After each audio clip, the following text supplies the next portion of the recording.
quand j'ai pris la ceinture du Bama, mon premier combat, c'était un KO. Je pense que c'est l'un des KO les plus brutals du MMA, je pense. Ah ouais. Fighting here from Nathan Jones. He caught him with the elbow and underneath. Jones is out, just as you said that. In the very first round. Alex, the Killer King, Lohore.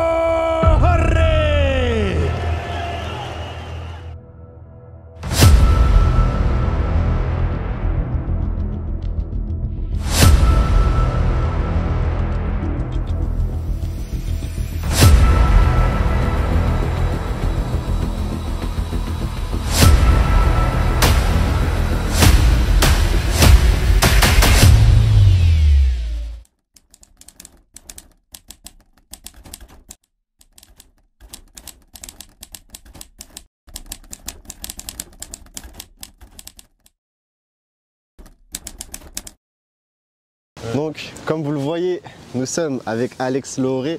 Bonjour à toi, Alex. Bonjour, ça va? Ça va et toi? Ouais, ça va. Donc, est-ce que tu pourrais te présenter pour ceux qui ne te connaissent pas? Bah, je me présente, Alex Lohore, né à Paris en 1900. Tu sais plus quoi t'es né? Okay. Voilà, et grandi à Bobigny, ici, dans la cité de l'Étoile. Donc moi j'ai noté du coup que tu avais 34 ans, tu étais d'origine ivoirienne. Pour ceux qui ne te connaissent pas forcément dans le MMA, tu es l'ancien champion du Bama, donc l'une des plus grosses organisations d'Angleterre et même d'Europe on va dire. Tu as 23 victoires pour 10 défaites, tu combats actuellement en moins de 77 kg, donc dans la catégorie des poids welter, et tu es classé actuellement numéro 2 français en MMA dans ta catégorie. Ah ouais, numéro 2? Ouais, tu es classé numéro 2 français dans ta catégorie. Numéro 1. Non, il y a un certain Abdouragimov devant toi. Après, c'est les classements Sherdog, les classements je sais pas si c'est toujours un welter. C'est plus un welter. C'est vrai. En vrai, c'est moi le numéro 1 en vrai. C'est vrai. Abdoul, faut leur dire. Hein. Donc, Dakila King, on te surnomme. D'où il vient ce surnom, Alex? Ben, tu sais, en fait, le nom, il est venu avec le temps, en fait. Parce qu'au début, quand j'ai commencé, c'était Alex Kidd.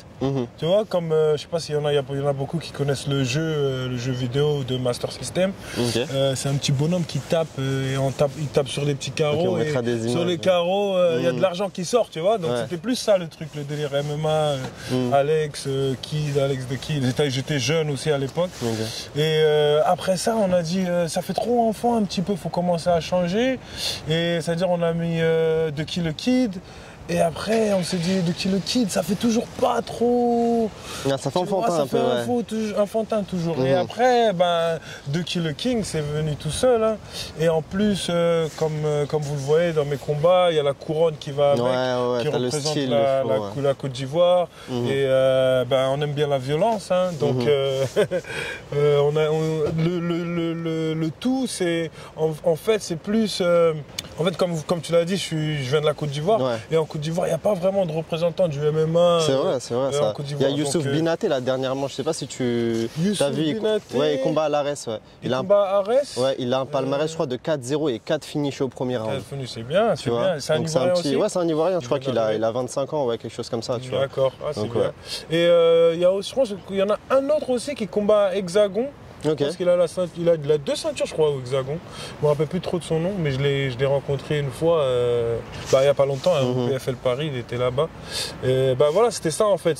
La couronne, c'était juste pour représenter moi-même en tant que king, comme les gens ils savent, king ça veut dire roi, roi de la violence, le tueur de roi en Côte d'Ivoire en étant ivoirien, tu vois. Tout le monde en Afrique, on est ensemble, 225, vous connaissez, on lâche pas, c'est moi le king.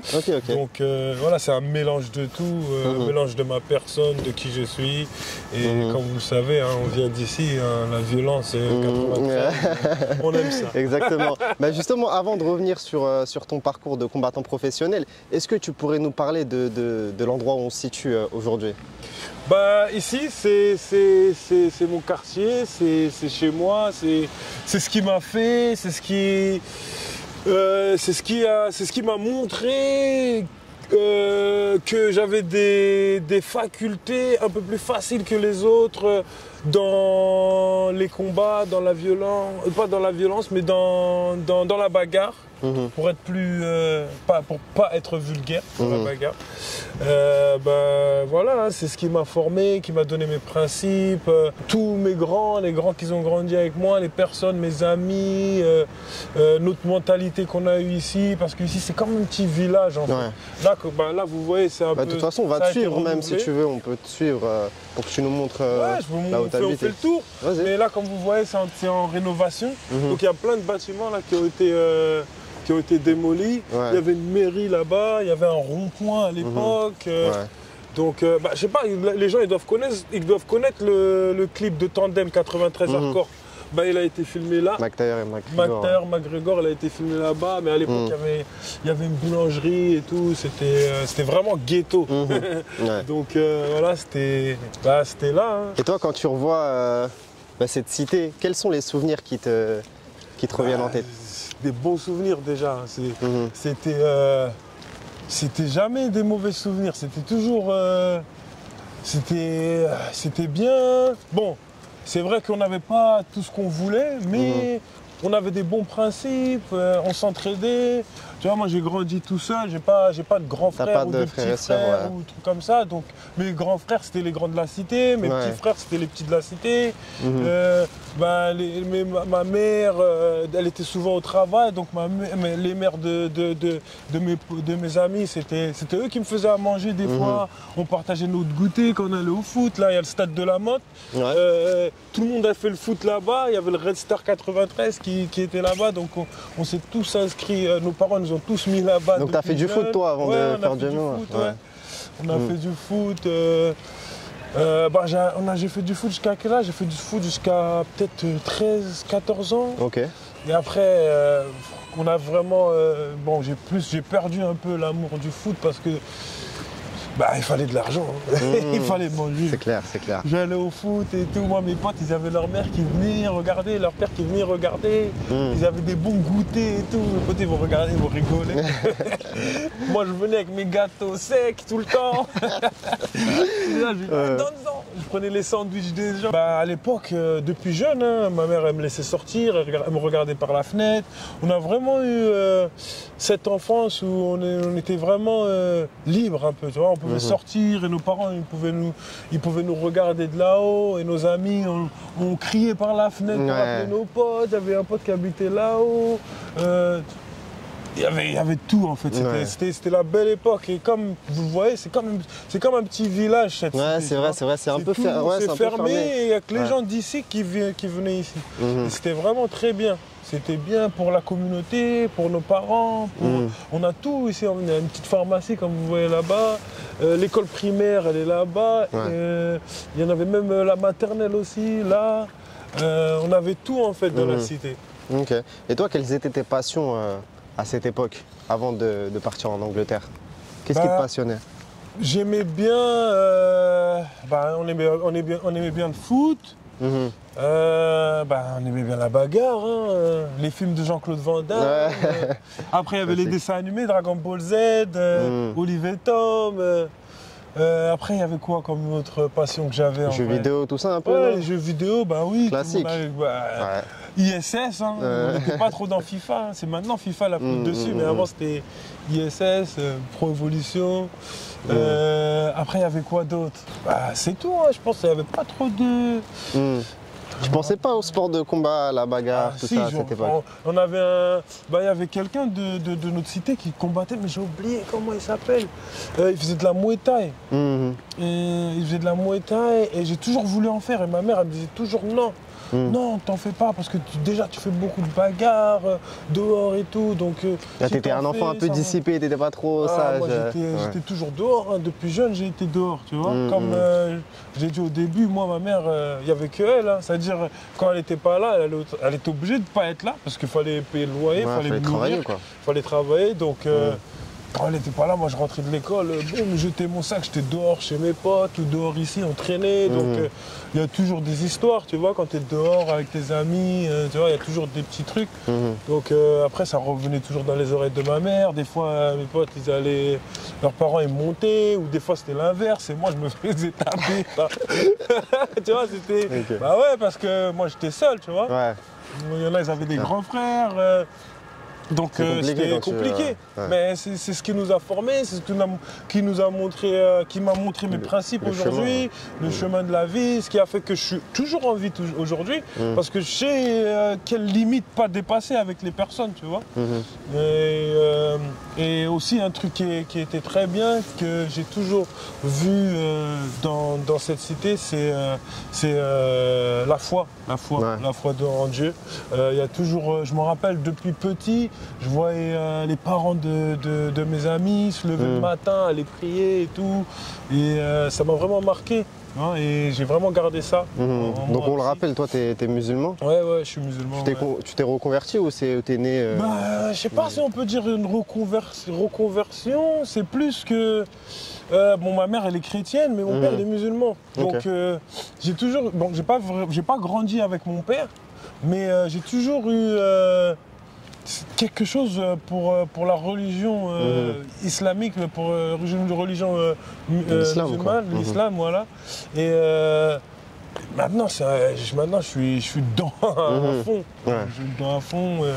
J'apprends, j'aime bien apprendre, j'aime bien les rappels, j'aime bien promouvoir la parole aussi, repartager. J'aime bien que les gens me repartagent, m'envoient des trucs et m'apprennent, disent tu peux pas faire ça, tu peux faire ça. J'aime bien parce que ça m'aide. C'est ce qui me garde en vie tous les jours. Et c'est ce qui m'aide aussi, qui me guide dans ma vie, tu vois. On est tous humains, on n'est pas parfaits. La religion est parfaite, l'islam est parfait, mais le musulman lui-même cherche la perfection. C'est vrai. Donc voilà, c'est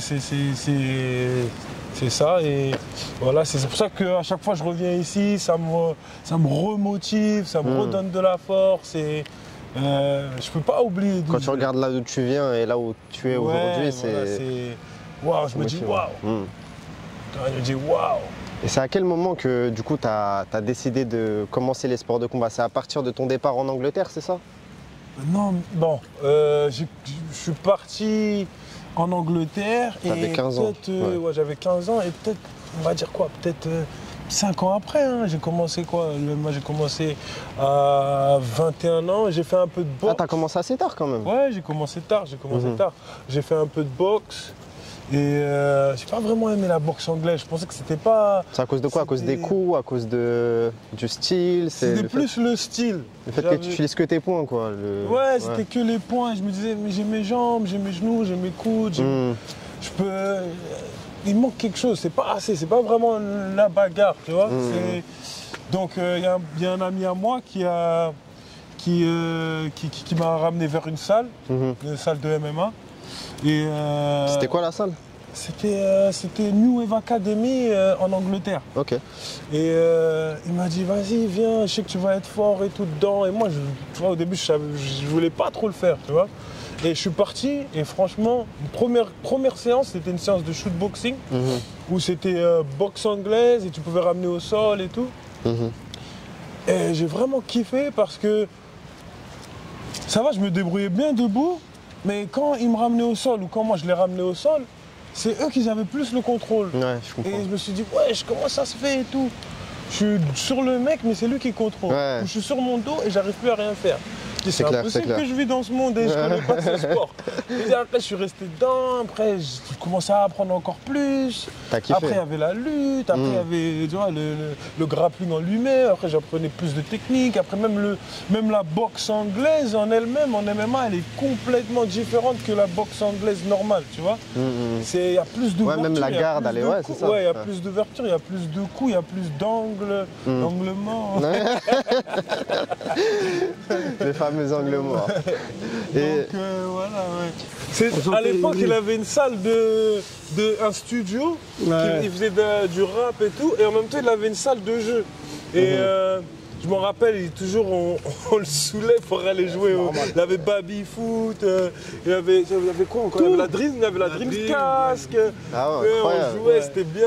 Franchement, ça nous... C'était la bonne époque. Nous aidait, ouais, c'était la bonne époque. Ouais, ça vous manque tout ça ça? a changé, oui. C'était la belle époque. Et maintenant, nous, on essaie de faire la même chose pour les plus jeunes. Exactement. Le projet, c'est la salle de MMA bientôt. Avec plaisir. Avec plaisir. On va te soutenir sur ça, t'inquiète. Avec plaisir. Il faut.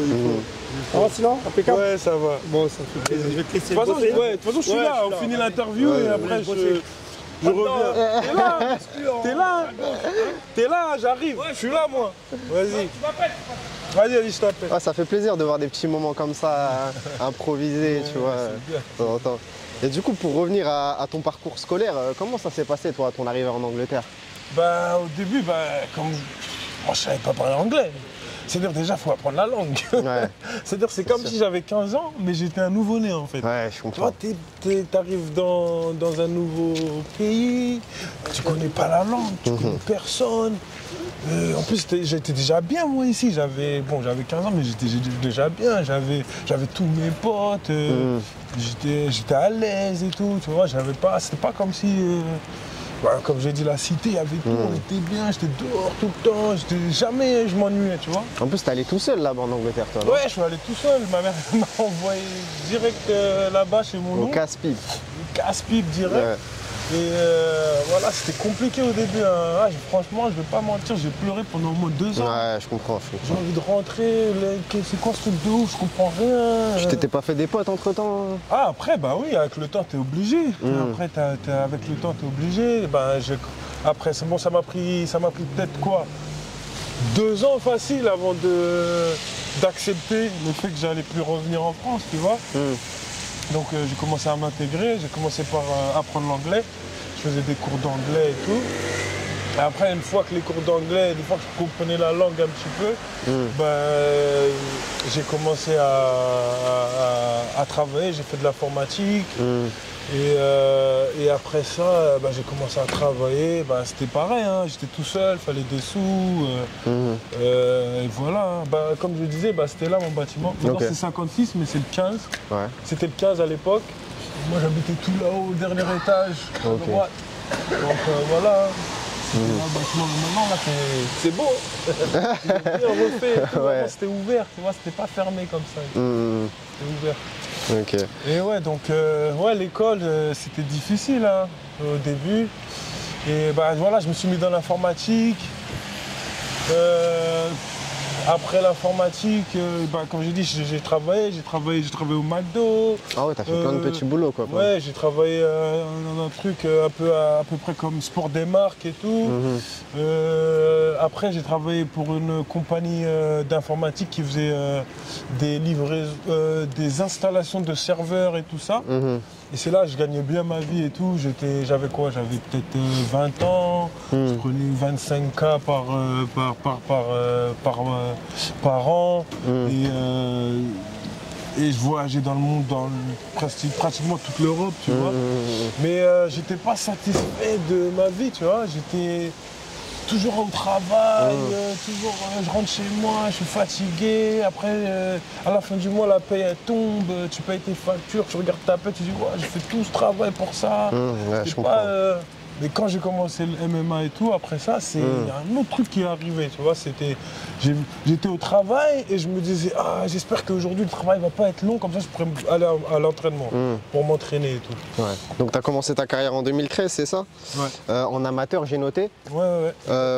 Et ensuite, tu es passé pro en 2014 après 3 combats. Ouais. Pourrais-tu du coup nous raconter Non, pas 3 combats. Hein. T'as fait plus que ça? J'ai eu 8 combats en amateur. 8 combats en amateur? 8 combats en amateur, 6 victoires, 2 défaites. Et j'ai même pris un titre amateur aussi à WCMMA. Ok. La même organisation que j'ai pris un titre en professionnel. Donc j'ai pris le titre amateur et j'ai aussi pris le titre professionnel dans cette organisation. Finish the round. Last 10 seconds. Harris in trouble. Huge knees. Wow. Ok. C'était à l'époque, cette organisation, elle s'appelait le Cage Rage. Ok, ouais, je connais. Page, tout ça, ils ont combattu dedans. Tu vois. Donc j'ai pris la ceinture là-bas aussi. Ah, je me rappelle, c'était une soirée de fou. On a ramené tout Bobigny. Mais justement, est-ce que tu pourrais nous parler de ce parcours? Parce que ce qui m'a impressionné dans ton palmarès, c'est qu'à un moment, tu arrives à 14 victoires pour une seule défaite en professionnel. Est-ce que tu pourrais nous parler de cette époque Ah, cette époque, c'était bien. J'avais vraiment... je me sentais bien dans le sport. J'avais beaucoup de soutien j'ai toujours beaucoup de soutien des gens de mon quartier et tout. Ils montaient, ils venaient d'ici en Angleterre de leurs propres moyens. Ils me soutenaient beaucoup et tout. Et voilà, c'était bien. Je gagnais mes combats, je me sentais bien. Et après, je sais pas qu'est-ce qui s'est passé, pourquoi ils m'ont pas fait monter à l'UFC et tout ça. Non, parce qu'on le rappelle. C'était un peu différent à l'époque, je pense. Mais je sais pas. Peut-être parce que j'étais indépendant, ou peut-être parce que j'étais français, ou je sais pas. Donc voilà, et c'était pour ça en fait que j'étais venu en France pour m'entraîner avec Fernand Lopez, et même la Factory et tout. Et après ça s'est mal passé, j'ai perdu mon combat. Et après, ça a commencé à faire des vagues. Victoire, défaite, victoire, défaite, victoire, défaite. Il y a un combat qui a marqué un changement dans ta carrière, je trouve. C'est le combat face à Terry Brazier. Donc on le rappelle, c'était un de tes partenaires d'entraînement, je crois. Tu avais voyagé également avec lui. Tu as fait un combat pour la ceinture, tu étais champion du Bama, je crois. Et finalement, tu as perdu ta ceinture, mais au bout de 3 rounds, au lieu de 5. Donc ça, déjà, c'est assez bizarre. C'est assez bizarre. Un combat pour le titre, mais en 3 rounds, ce qu'on ne voit jamais. Donc pourrais-tu nous rappeler du coup ce qui s'est passé Je pense qu'il y avait un peu de jalousie du fait que j'étais français, que j'étais en Angleterre, j'étais français, je ramenais les Français, on faisait du bruit, je tapais tout le monde. Et, tu vois, et même comme tu l'as dit, ça m'a appris un truc de la vie aussi, tu vois. C'est pour ça que j'aime bien ce sport, parce que c'est pas juste un sport physique, c'est aussi mental, c'est aussi ça t'apprend des choses, tu vois, ça t'apprend beaucoup de trucs ce sport. C'est pour ça que jamais j'arrêterai de faire ce sport et je le recommanderais à tout le monde de faire, même si tu veux pas le faire en compétition, juste de le faire pour se sentir bien, pour avoir confiance en soi. Confiance en soi, voilà. Et ça aide beaucoup. Et oui, c'était difficile parce que pour moi, c'était un peu comme de la trahison. Je m'entraînais avec lui pratiquement tous les jours. On est parti en Thaïlande. Ensemble, on est resté 3 semaines. C'est lui qui m'a ramené en Thaïlande pour la première fois. On dormait dans la même chambre. Après... Et t'étais obligé d'accepter le combat? Ils m'ont forcé, je leur ai dit je voulais pas. Ils m'ont dit t'es obligé de prendre. Et lui ça le dérangeait pas de son côté? C'est lui qui le voulait le combat. Ah ouais. C'est lui qui le voulait le combat, donc c'était un peu de la jalousie. Et aussi il avait l'organisation de son côté, comme c'était un Anglais et tout. Donc c'est pour ça, comme tu l'as dit, ils ont fait 3 rounds. Et si tu regardes le combat, tu vois qu'il n'a pas vraiment gagné. Bah ouais, c'est ça. C'était moi le champion, j'avais gagné la ceinture et défendu la ceinture. Et ils m'ont pris la ceinture sur un combat vraiment serré, tu vois. Ouais, exactement, quand je regarde les commentaires, je vois robbery, tu vois, etc. Et ça a vraiment... je devais pratiquement partir à l'UFC après ce combat. Et ça a vraiment fait un truc à ma carrière, mais... Ça fait partie du sport, ça fait partie de la vie, je l'accepte, je l'ai toujours accepté. Et voilà, on continue, on est toujours dedans. Et puis, c'est tout. Ça marche. Merci Alex. Maintenant, on va passer à la partie de Asdin qui va revenir sur la suite de ta carrière. Donc Alex, on est revenu sur ton début de carrière. Donc on a fait un peu le tour. Et maintenant, je voudrais revenir sur le MMA Factory. Toi, tu es allé t'entraîner là-bas. Qu'est-ce que t'en as passé de ton expérience? À l'époque, il y avait MMA Factory et il y avait Loïc Pora. C'était quoi? C'était Platinum Hybride. J'ai fait les deux. Et au Factory, il y avait plus de monde. Il y avait plus de monde, plus de grosses têtes, il y avait plus de tueurs. Il y avait Ngannou, il y avait Cyril Gane, il y avait les frères Lapillus, il y avait les frères Imanov. Ouais, donc il y avait de gros noms, quoi. Ouais, des gros noms. Donc, c'était bien. Et il y avait Fernand Lopez, et il y avait Safati. Donc, c'était à l'époque l'endroit où il fallait être. Mais de nos jours, maintenant, il y a plein d'autres endroits. Il y a beaucoup d'autres endroits. Bien sûr. Mais toi, ton expérience là-bas, comment tu t'es senti quand tu t'es entraîné là-bas? Est-ce que tu as senti que c'était vraiment du haut niveau? ou tu t'es entraîné dans d'autres salles et tu t'es dit il y a mieux? Bah oui, bah, comme moi je m'entraînais en Angleterre, il y avait déjà le niveau là-bas, elle était déjà élevée par rapport à la France. Et bah, le niveau il était pas mal aussi à Factory. Et bah, mon expérience en tant qu'athlète et avec les gens qui étaient là-bas, les athlètes aussi, c'était bien. Mais comme je l'avais dit au début, j'étais venu pour me préparer pour mon combat. Ok. Et bah, à l'époque, il y avait un Ngannou qui combattait à l'UFC. D'accord. Et je me rappelle, j'avais parlé à Lopez pour qu'il m'aide à faire ma préparation et pour que je revienne en France. Le contact avec Lopez, ça s'est bien passé? Bah, au début, c'était bien, jusqu'à qu'il me mette de côté et me prépare pas pour mon combat. Pourquoi de côté? Bah, parce que il y avait un Ngannou qui a eu je pense qu'il y a un Ngannou, il a eu un combat à la dernière minute. Okay. Et bah, il a suivi les sous. Hein. Ça, tu nous rappelles, c'est en quelle année à peu près? C'était en 2016 ou 2017, je pense. Ok. 2010, ouais, c'est entre ces années-là, 2016. Ça fait un bon bout de temps, ouais, quand même. Ouais, ça fait un bon bout de temps. Okay. Ouais. Donc, bah, Cyril Gane, il combattait même pas en MMA, je pense. Il n'avait même pas un combat, je pense. Donc, ouais, ça fait un bout de temps. Et je reviens sur toi, ta carrière, t'es passé par énormément d'organisations, hein. Ouais. Le Bellator, Cage Warrior, ou encore l'Octagone. Comment ces expériences elles t'ont aidé à te fortifier dans ta carrière, à devenir un combattant meilleur? Et toi, qu'est-ce que t'en as pensé de toutes ces organisations par lesquelles tu es passé? Ça a toujours été compliqué pour moi parce que j'ai toujours été, comme ils disent, un outsider. Ok. Un étranger. Okay. Et bah, c'était compliqué d'avoir un public comme la France. Ils n'ont jamais vraiment suivi le MMA. C'est que maintenant ça commence. Donc c'était un peu compliqué. Bon, je ramenais Est-ce que ça veut dire famille. Est-ce que ça veut dire que tu ne sentais pas de soutien de la part de ton pays, la France? Ouais, bah, c'est ça. Ouais. Jusqu'à maintenant, j'ai pas de soutien, je sens pas de soutien de la France. Hein. Même maintenant? Oui, même maintenant. Ah ouais, carrément. Maintenant c'est difficile. Par exemple, on va en parler un petit peu avec l'histoire de Cédric Doumbé. Bah, l'histoire de Cédric Doumbé, il y a des gens qui me comparent à lui, pourtant il n'a même pas fait un quart de ce que j'ai fait. Et je ne sais même pas s'il pourra faire le nombre de combats que j'ai fait en MMA. On va y... on y reviendra. On va y venir à Cédric Doumbé. Juste quelques questions encore sur ta carrière. Donc toi actuellement tu es à l'Octagone et tu as connu des hauts et des bas, hein, avec 4 victoires pour 5 défaites. Ouais. Comment ça se passe pour toi dans cette organisation? Comment tu te sens? Et la suite surtout? C'est compliqué avec Octagon parce que encore je suis un étranger, un insider, il me donne tout, il m'envoie au casse-pipe à chaque fois, tu vois, donc j'y vais et je donne tout, hein, je fais comme je peux. Et, quand tu dis qu'ils t'envoient au casse-pipe, pourquoi? Ils te mettent des adversaires qui sont pas forcément... Ah ouais, ils me mettent des adversaires coriaces, hein. Ouais. C'est pas des... C'est pas des vieux gars. Hein. Et toi, tu es dans l'obligation d'accepter à chaque fois, c'est ça? Bah, je suis pas dans l'obligation d'accepter, mais je suis un combattant et j'aime bien la bagarre, moi, tu connais. Donc, et j'aime bien me défier tout le temps. Ouais, te mesurer à plus fort. Voilà. Ouais.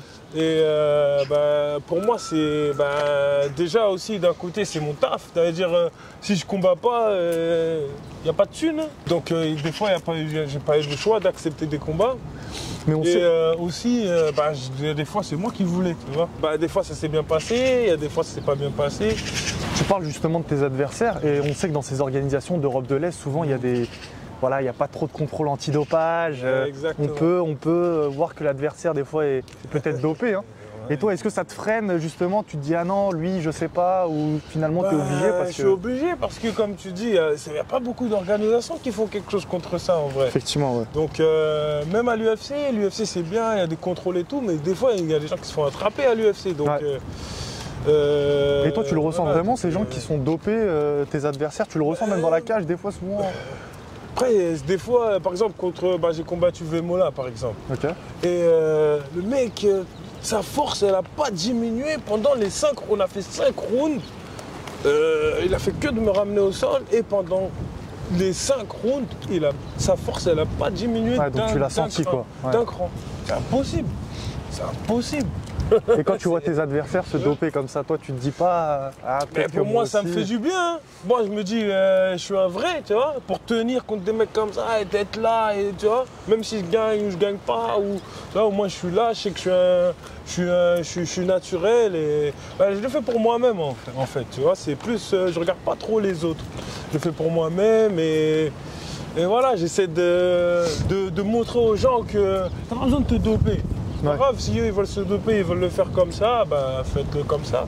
Mais t'es pas obligé de le faire comme ça. Tu peux le faire aussi naturellement.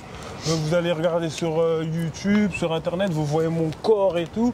Tout ce que j'ai sur moi, c'est naturel. Naturel, C'est 100%. Travail, 100%. C'est du travail acharné depuis des années, de la discipline. Bon, après, il y a le diète. Après, il y a aussi des petits produits, des suppléments comme de la créatine naturelle. Bien sûr. De la protéine aussi naturelle que des fois je prends. Mais après pas avec des petites voilà. vitamines, mais c'est pas des trucs illégaux, c'est pas des trucs qui vont te, comme ils appellent ça le, en anglais ils disent performance enhancement. Je sais pas comment on dit en français. Ah, je sais pas du tout aussi, je suis pas du tout bon en anglais. Je sais pas, peut-être on mettra un truc en dessous. Exactement, on mettra quelque chose en bas par rapport à cette citation. Qui aide ta performance à être meilleure, je pense. C'est la meilleure façon que je puisse l'expliquer. Moi, je prends aucun produit comme ça. Je suis 100% naturel. J'ai travaillé dur. Ça fait combien de temps là maintenant? Ça doit faire bientôt 10 ans que je fais ce sport, tu vois. Peut-être 7 ans en professionnel et j'ai fait quoi, 1 année ou 2 années en amateur et après je me suis entraîné aussi avant ça pendant 1 année avant de faire de la vraie compétition. Donc voilà, ça fait au moins quoi, à peu près 10 ans que j'en fais et j'ai toujours été un peu dans le sport de toute façon. Comme là on le voit, on est dans le stade de la Motte, comme je disais juste derrière le terrain là qui est... Voilà, même là, ils ont changé un petit peu, mais avant, c'était vraiment grand. Voilà, ici aussi, il y avait des terrains rouges et tout. Là, ils ont tout enlevé. Ça, c'était les vestiaires et tout. Le Red Star était là à l'époque. Voilà, donc on était toujours dans le sport. Après, j'ai fait aussi de la musculation. Quand j'étais jeune, tout le monde a fait un peu de développé. On veut tous couché, un peu, voilà. Exactement. C'était un kiff à l'époque. Ah, qui peut soulever 100 kilos avec la barre et tout. Ah, je m'en rappelle. À 15 ans, je crois, on soulevait des 100 kilos. On faisait des deux. Et toi, physiquement, plus jeune, t'étais comment? T'avais une bonne morphologie? Est-ce que t'avais des prédispositions? J'ai toujours eu une bonne morphologie. J'ai toujours eu un bon cardio aussi. Je me rappelle à l'époque des crosses et tout, je gagnais souvent. Ah ouais. Je finissais toujours dans les 10 premiers. Ah ouais, moi, j'en ai gagné 2-3 aussi. J'ai fini premier il y a quelques années scolaires où j'ai fini premier au cross. Ok. Et voilà, donc j'ai toujours été dans le sport et tout. Ah, c'est le sport depuis le début, depuis tout jeune. Toujours le sport, hein. C'est nature, tu vois. Je reviens sur ta carrière de MMA. Toi, ça fait 10 ans que tu combats. Tu as fait 33 combats et tu as un style assez particulier dans la cage. Tu conseillerais quoi aux gens qui nous regardent quel combat ils devraient regarder justement pour comprendre ton style et un combat un peu qui t'a marqué, toi, que t'aimes et on voit vraiment ta personnalité dans la cage. Franchement, tellement que même moi, des fois, quand je rentre dans la cage, je sais pas ce que je vais faire. J'ai allé regarder tous les combats. Carrément. Ils se tapent 10 ans de carrière, les gens. C'est à vous de prendre ce que vous voulez prendre des combats. Parce que j'ai un style, moi, je l'appelle le all-rounders. C'est-à-dire, je couvre tous les angles. C'est-à-dire, j'aime bien faire du pied-point, j'aime bien faire que de la boxe anglaise, j'aime bien faire de la lutte, j'aime bien aller au sol, grappling. Et après, j'aime bien aussi faire de la condition physique. Donc, mon cardio, il est bien, je peux faire 5 rounds, j'aime bien faire 5 rounds. Et voilà, faut être juste complet partout. Mais qu'est-ce qui ressort? Est-ce qu'il y a quelque chose qui ressort en particulier ou finalement t'es complet partout? Il y a bien quelque chose, je pense, où tu as une préférence. Moi, j'aime bien le Muay Thai, le pied-point. Okay. J'aime bien. Okay. Mais de mes entraîneurs et des gens avec qui je m'entraîne, ils disent que mon point fort, c'est plus le grappling et la lutte. Okay. Donc, voilà. Je dirais que c'est ça, pour les gens, c'est ça. Mais moi, j'aime bien Les coups de coude, les coups de genoux. Il y a un gros coup de genou en plus que j'ai mis quand j'ai pris la ceinture du Bama, mon premier combat pour la ceinture. C'était un KO. Je pense que c'est l'un des KO les plus brutals du MMA, je pense. Ah ouais. Un gros coup de genou c'était contre Nathan Jones pour la ceinture des Walter à Londres, là, à Bama. Et ben voilà, on a trouvé le combat. Voilà, vous pouvez regarder. Ils doivent aller regarder ce KO pour comprendre ta personnalité dans la cage. En plus, il y a un peu de tout. Hein. Il y a du sol, Okay. ça va contre la cage, il y a un peu de coude aussi. Après, il y a des échanges aussi. Il y a un échange aussi au milieu de la cage. Il y a des low kicks, des high kicks. C'est vraiment complet ce combat. En plus. Ok. Et ben moi, je vais redonner la parole à Shams et on va passer par rapport à ta rivalité avec Cédric Doumbé. On va un peu en parler. Et je vais laisser Shams t'interviewer par rapport à cela. Donc finalement, on va finir l'interview à 3. Est-ce que tu pourrais nous parler de ce qui s'est passé avec Cédric Doumbé? Ouais, je vais en parler, normal, il n'y a rien de spécial. Je fais une interview sur Instagram, je pense, un live. Toujours j'oublie son nom du gars qui a fait l'interview, mais je t'enverrai comme ça tu pourrais voir. Et il me pose des questions et tout, normal, parce que je venais juste de gagner un combat et tout ça. Et où je devais combattre. Et il me pose des questions de MMA, après il me dit alors, en fait il me fait une question piège. Okay. Il me dit tu penses quoi des gens qui viennent d'arriver dans le MMA, qui parlent et qui disent que c'est les meilleurs et qui... Ah oui, il savait de qui il parlait. Ouais. Il savait de qui il parlait. Mais c'est dommage que l'interview, à l'époque, comme c'était un live, il n'y a pas toute l'interview. Je sais pas, je pense qu'il y a quelqu'un qui regardait le live, qui a enregistré la partie où je parle où je dis le truc de Cédric Doumbé, tu vois. Et moi je dis, Cédric Doumbé, des mecs comme lui, c'est bien, il vient et tout, il parle, c'est bien de parler, mais quand on s'est entraîné, parce qu'à l'époque, moi j'étais parti au Factory, on s'était entraîné ensemble un petit peu. Et quand on s'était entraîné, on a fait un peu de trucs contre la cage et tout. Et il avait un peu du mal, tu vois. Et donc j'ai dit ça dans le truc. J'ai dit tu vois, il parle, mais bon, il avait un peu de mal quand on a tourné ensemble, comme c'est ma catégorie, tu vois. Et ça date de peut-être 3-4 ans, un truc comme ça, je crois, cette interview. Et là, il n'y a pas longtemps, après son combat contre Zebo, je lui envoie un message. De toute façon, j'étais là pendant le combat parce que j'étais au PFL. Ouais, j'étais au PFL et il y a un de mes training partners qui a combattu. Il a combattu contre Abdul. Bon, on savait qu'il n'avait pas vraiment gagné. Mais bon, c'est un combat, c'est un combat. Il ne comprend pas. Passons. De toute façon, même lui, il sait. On savait, il s'était pas entraîné bien comme il faut, c'était une opportunité. Et ils lui ont donné 2 combats. Donc tu connais, des fois, tu prends des opportunités pour pouvoir rebondir par derrière. Ouais. Donc là, c'est ce qu'il est en train de faire. Il est en train de vraiment bien s'entraîner et tout. Okay. Tous les jours, il est à la salle. Et ça lui a redonné un boost aussi. Parce qu'il était un peu dans l'alcool et tout. Et ça l'aide à... Ça l'a aidé à ressortir de ça et maintenant il s'entraîne souvent. Ah, mais on lui souhaite le meilleur, on lui souhaite une bonne suite. C'est un bon truc. Et voilà, donc j'étais là, j'étais dans les vestiaires et tout, il y avait Doumbé et tout. J'ai même vu quand il a fait le truc Jordan Zebo t'es mort sur le match. C'est arrivé carrément, il l'a fait quand il est rentré dans les vestiaires, il y avait son manager qui mettait le truc du strap sur le truc noir sur le matelas. Moi j'ai regardé et je dis c'est quoi ça? J'ai envoyé mon coach. J'ai dit hey, Brad, va voir. Il est parti voir, il a regardé et tout. Ouais. Bon après le combat, je lui envoie un message. Je lui dis ouais félicitations, c'était bien ce que tu as fait, le week-end dernier et tout, félicitations. Après il a fait quoi entre Français. Voilà. Après il a fait quoi? Il m'a envoyé la vidéo. La vidéo où je parle et tout. Il n'avait pas oublié. Voilà, il n'avait pas oublié. Ah, j'ai dit, mes frères, la vidéo elle date de 3 ans, tu sais, on fait tous le même taf, tu vois. Mais si t'as un problème, dis-moi, on se capte, on règle, on fait un petit sparring. Ah ouais, direct t'étais. Ah ouais, on est des combattants tous les deux, tu vois, pas besoin de faire du bruit. Tu vois, c'est un vieux truc. Je veux dire, si tu veux, on vient, bon, on fait un petit sparring, voilà, serre la main, bon, c'est bon. Là, c'est ça le respect, quoi. Donc, comment il l'a pris? Lui, il a pas répondu. Quand j'ai envoyé ça, il n'a pas répondu. Moi, je dis, bah, pas grave, parce que moi, les réseaux et tout, je suis tout le monde, hein, je m'en fous, c'est les réseaux, tu vois. Moi, même là, tout de suite, je le suis toujours. Ouais. Donc, ça continue et tout. Moi, je combat, je fais mon combat, je gagne. Je fais un autre combat, je gagne. Je fais un autre combat, je perds. Et je fais mon dernier combat, je perds.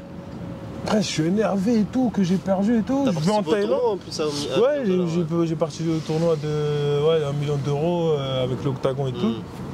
Et je perds mon deuxième combat, je me casse le poing, la main, donc c'est compliqué de finir le combat et tout. C'est pas grave, après je me remets de ma blessure et je combats encore. Et c'était c'était il n'y a pas longtemps, en novembre à Newcastle, à Manchester. Et je perds, je fais une petite erreur et il capitalise sur mon erreur. Et je perds. Et je le prends vraiment mal, quoi, tu vois, parce que je sais qu'il n'est pas plus fort que moi et je sais l'erreur que j'ai faite. Ouais. Donc je me dis, vas-y, je vais en Thaïlande, je vais me ressourcer, revenir, préparer pour mon retour. Pendant que je suis en Thaïlande, bon après, vous connaissez le décalage horaire et tout. Je dors 3h du matin, boum, ça m'appelle, ça m'envoie grave les messages, je me dis, qu'est-ce qui se passe? Je regarde mon téléphone, ouais, t'as vu ce que Doumbé l'a mis, il a mis ton truc. Ouais, je regarde. Je vois, c'est mon combat où le gars, il me touche à la tête et je tombe et tout. Et il met un truc, bon, je sais pas exactement ce qu'il est, je me rappelle pas là maintenant tout de suite exactement, mais si je regarde dans mon téléphone, il y a. Et il met des trucs du genre, comment tu te compares à moi, t'es super nul, tu fais que de perdre, je sais pas quoi. Donc Cédric Doumbé, il a mis ça en story à ce moment-là. À ce moment-là, il met ça en story, il dit, ouais, tu es trop nul, tu fais que de perdre, je sais pas quoi. En plus, personne te connaît dans ta ville, ça fait 40 ans que tu combats, je sais pas quoi. Donc moi, je me dis, wesh, si t'avais un problème, pourquoi tu m'as pas dit directement, on aurait fait le truc que tu veux. T'as presque 1 million de followers. C'est-à-dire là, t'essaies de faire quoi là? J'ai pas compris qu'est-ce qu'il a voulu faire en fait. Il veut qu'on se batte ou il voulait juste se moquer de moi? Parce que ça passe pas, moi je suis un combattant, tu peux pas te moquer de moi frère, on va régler ça dans la cage. C'est-à-dire là, on est obligé de faire, regarde, je regarde la caméra, on est obligé de faire ce combat. Tu vois? Et on va aller le voir, Doumbé, et on va régler tout ça de toute façon. Donc, c'est un welter, je suis un welter, on va régler ça. J'ai des contacts à PFL, t'es à PFL. J'avais signé avec le PFL en 2020, mais à cause du Covid, ils ont annulé la saison. En plus, j'étais pour le tournoi 1 million, tu vois. Donc, ils ont annulé la saison. Ils n'ont pas annulé ma signature, ils ont annulé la saison. Et ce qui s'est passé, c'est que moi, j'ai annulé la signature en prenant un contrat avec le Octagon. Et depuis ce temps-là, je suis à Octagon. D'accord, ok. Donc, t'as pas prévu de signer par la suite au PFL? Non, oui, là maintenant je veux signer au PFL. Donc là je suis sur la fin de mon contrat d'Octagon, je leur ai déjà dit que je ne vais pas re-signer un contrat. Tu restes combien de combats? Et j'attends un combat où le 25 janvier mon contrat se finit. D'accord, ok. Donc voilà, je suis... Donc toi la suite c'est objectif PFL? Ouais, objectif PFL, objectif Cédric Doumbé. Carrément. Faut qu'on règle cette histoire. Parce que j'apprécie pas, mais. Et c'est pas que pour moi, c'est pour tout le monde. Tout le monde qui en ont marre de ce mec qui raconte n'importe quoi et qui respecte pas les gens. Il y a une limite dans le trash talk, tu vois. C'est comme Kobe Carvington la dernière fois avec comment il s'appelle, Edwards. Ouais, effectivement, avec Edwards où il a mal parlé de son père et tout. Il y a une limite dans le trash talk. Au moins s'il aurait mis juste ma vidéo, le dire arrête de te comparer à moi, boum, c'est bon, tu vois. Tu trouves que des fois il abuse? Ouais, c'est pas deux fois, beaucoup de fois qu'il abuse. Il est là à dire à Tony Yoka, t'es nul, je te frappe. Comment ça s'appelle, des gens comme Cyril Gann, t'es nul, je sais pas quoi. Mais après l'acharnement qu'il y a sur Jordan Zebo, mais après ça défaite. Ouais, même. Ah ouais, même. Mais j'ai même pas envie de parler de ça, c'est trop. Le truc de Jordan Zebo, c'est trop, wesh. Le gars, il a une famille, wesh. Il a une mère, il a une mère, tu vois. Imagine ta mère, wesh. Après aussi, l'histoire du matelas, c'est un autre délire. Et heureusement qu'il y avait un gars de la team à Doumbé, je sais pas, je crois qu'il s'appelle Abdullah, qui a arrêté le matelas avant qu'ils allaient remettre le matelas dans la cage. Wesh. Mais arrêtez, le mec il est par terre KO. Mais ça va KO après.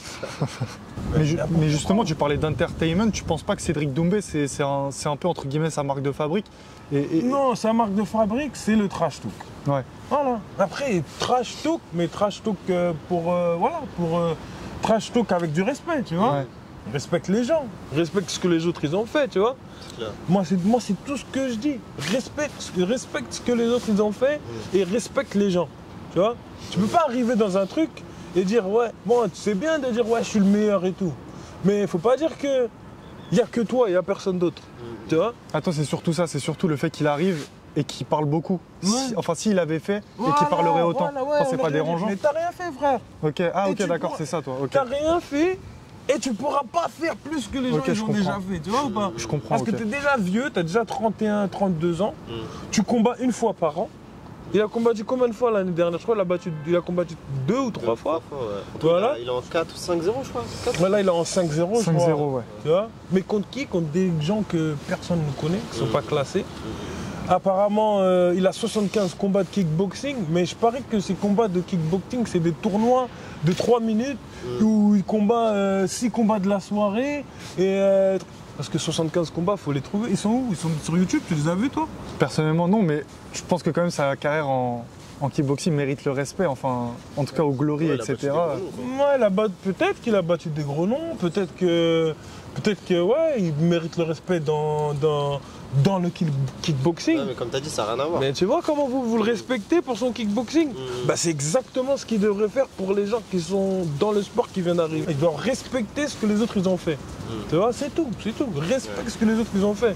Après ton trash talk, et tu veux faire ton trash talk, c'est bien. Mais respecte les gens qui sont dans ton truc. Frérot, ce combat, on va le faire et je vais t'éteindre. Tu vois, j'utilise même tes mots. Je vais te faire remanger tous les mots que tu as dit sur moi, frère. Tu vois, personne ne me connaît, je suis un tocard. Hein, quoi, il a dit quoi encore? Il a dit je suis nul ou je sais pas quoi. Mais on va voir. C'est-à-dire, tu sais quoi?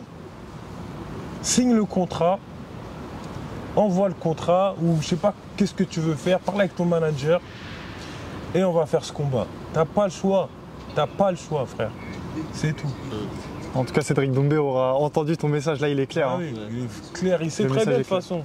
Il regardait avant, on se parlait en DM, pourquoi il regarde plus mes DM maintenant? Moi je regarde toujours, hein. Je te suis toujours, j'ai rien à cacher, j'ai rien à perdre. Comme j'ai dit, j'assume mes mots. Tu vois, je fais pas de la comédie, moi c'est ce que je fais. Ça fait des années que je fais ce sport, je kiffe ce sport. J'en vis de ce sport. Et je veux partager ce que j'ai appris et le vécu que j'ai eu de ce sport aux autres. Tu vois, c'est ce que je fais. C'est pour ça que je dis, il faut respecter ce que les autres y font. Pour finir sur une note plus joyeuse, est-ce que toi, il y a des combattants qui t'ont inspiré étant jeune? Et est-ce que selon toi, quels sont les combattants à suivre français actuellement? Je commence par les combattants qui m'ont inspiré. Ouais, il y a John Jones, il y a Georges Saint-Pierre, Anderson Silva de ouf parce que c'est mon style, le Muay Thai, comme j'ai dit, je kiffe à mort. Après il y a qui d'autre? Après il y a les anciens, Crocop, Chuck Liddell, Rampage Jackson. Ah oui, Rampage Jackson, il avait du trash talk. Tu vois le trash talk ça c'est du trash talk, tu vois? C'est pas un truc même quand il casse la porte de UFC, tu vois? Ça c'est de l'entertainment, tu vois? Ça fait du mal à personne, tu vois? C'est pas tu vois, c'est ça que je veux dire. Il y a un niveau de trash talking, il y a un niveau d'entertainment. Tu vois, les gens, on est tous humains, tu vois, on a tous un cœur, tu vois, on a tous une famille, on a tous des enfants, on a tous... bon, on n'a pas tous des enfants, mais on a tous une famille, on a tous... tu vois. Donc, c'est pour ça que je dis qu'il y a un niveau de trash talking. Et après, le reste les combattants français à suivre, selon toi? Les combattants français à suivre, selon moi, déjà, pour moi, en ce moment, celui qui est vraiment au top français, c'est Benoît Saint-Denis. Ouais. Même si je suis musulman et Luc c'est un chrétien, mais les paroles qu'il dit, les trucs qu'il dit, c'est un peu comme nous, hein, c'est un peu comme ce qu'on essaie de promouvoir, tu vois. Mais après, au-delà de la sa vérité. foi, Tu vois, voilà. Au-delà de sa foi, il mérite le respect par rapport à ce qu'il fait dans la cage. Quoi. Exactement aussi, tu vois. Et j'aime bien aussi qu'il appuie bien sur le dopage et tout, comme moi, tu vois. Toujours il dit, ouais, lui il est dopé, l'autre il est dopé, vous êtes tous des dopés. Voilà, c'est ça, parce qu'on est des vrais, tu vois. Ça sert à rien de tricher. Tu te lèves le matin, fais ton entraînement, prends tes produits, trucs. C'est un sport comme tout le monde. Tu vois, il y a aussi un welterweight à suivre, je pense, selon moi, c'est Kevin Jousset. Kevin Jousset, ouais, l'Australien, le nouveau, qui vient d'arriver. Il est welter, lui? Ouais, il est welter. Ouais. Ah ouais. Non, mais je savais pas. Info à prendre du côté de... Non, moi, en vrai de vrai, moi, je veux que les Français, on soit solidaires, tu vois. Et qu'il y a tout le monde entier. Mais alors, la France, c'est ça. Après, il y a le monde entier. C'est-à-dire, on peut taper tout le monde entier. On ramène toute la France, on va en Australie, on ramène toute la France, on va en Amérique. Regarde McGregor. Tu vois, toute l'Irlande derrière lui. Tu vois, mais est-ce que ce soutien il va pas aussi venir avec la légalisation qui a été faite récemment, avec l'avenir du MMA qui va continuer à se développer, les salles qui ouvrent, tu le vois déjà, c'est déjà légal, tu le vois déjà comment les gens y font. Mais peut-être que ça s'embrouille déjà, ça se clash entre Français. Ouais, l'autre, wesh. Pour toi, c'est le problème de la France, tu vois. Mais bon, pour moi, je dis, c'est mieux, soyons solidaires, boum. On va chercher les Américains, on les castagne, on va chercher les Australiens, on les castagne, on va chercher les Hollandais, on les castagne, on va chercher les Japonais, on les castagne, tu vois. Après, pour moi, c'est plus ça. Hein. Mais après, chacun a sa vision des choses, tu vois. Chacun vit comme ils peuvent, comme ils veulent. Après, c'est vrai que faut avoir un classement, il faut avoir... le numéro 1 français, le numéro 2 français, le numéro 3. Donc pour savoir qui est numéro 1, qui est numéro 2, il faut bien que ça s'affronte. Mais on n'est pas obligé. Tous arriver au top et s'affronter au top. Voilà, je pense que c'est plus mieux comme ça.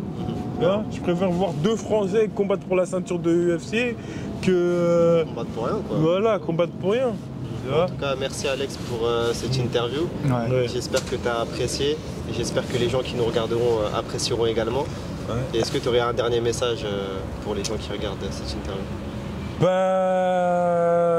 Déjà, merci à vous de me donner un peu de visibilité et d'être venu chez moi. Avec plaisir. Et de m'avoir donné la possibilité de m'exprimer et de passer mon message, voilà. Et pour ceux qui regardent, merci, donnez-leur de la force, donnez-moi de la force aussi. Suivez-moi et comme j'ai dit, moi je suis plus dans la mentalité de promouvoir ce sport. On n'est pas des animaux, on est des personnes normales.